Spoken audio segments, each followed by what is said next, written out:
Will a board director career give you more work-life flexibility in later life? Will it provide you with additional income? Will it give you a successful way to transition from the C-suite or the executive director level suite into a different type of operating and career in your later years?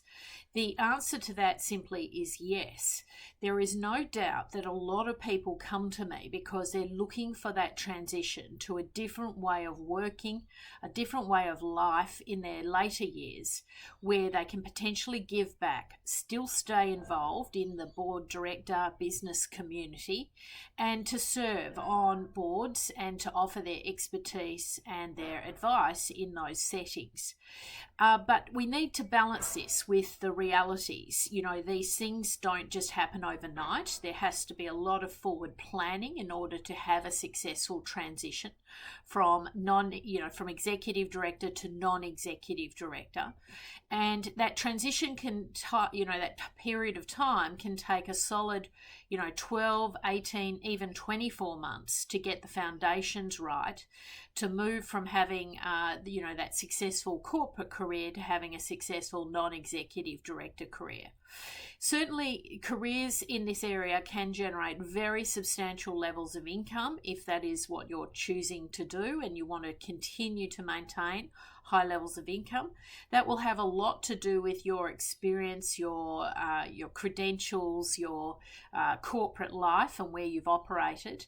But we certainly do see a large number of executives move from being CXOs into having a very nicely remunerated board portfolio in the later years. And that figure can range anywhere from $200,000 a year right up into literally millions of dollars. If you're serving particularly in the ASX type environment and you have multiple board positions. A typical senior executive that I see transition in the first 12 to 18 months, they're generating somewhere between 200,000 and 300,000. And then in subsequent years, if they're really focused on generating income, they're moving from 300,000 to 500,000.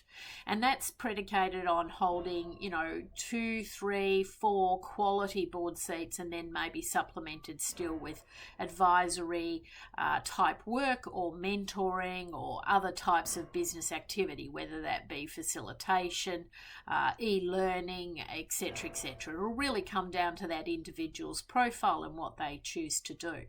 Now, is it a stress-free way of life? Probably not. I mean, the reality is when you go onto the board of directors, you are certainly taking on fiduciary responsibility and you have a high level of responsibility, whether that be legal, finance, assets, human capital, all the workings, the mechanics of that business. You take on that responsibility when you serve as a non-executive director.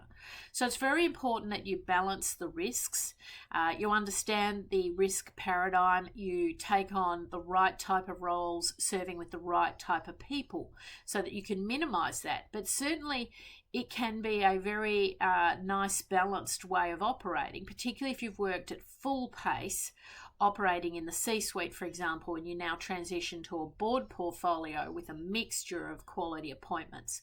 We also have clients who literally just want to do 1 or 2 strategic board seats, stay involved in the business community, potentially serve on a not-for-profit, potentially serve on a small private company board, generate a little bit of income, but still be involved and serve and give back. And that's a lot of the paradigm that we're seeing, people wanting to just really stay engaged in the business community and to help where they can and to add value where they can.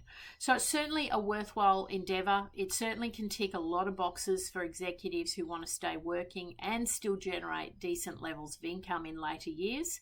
And it's a natural transition for a lot of executives who've had a successful corporate life.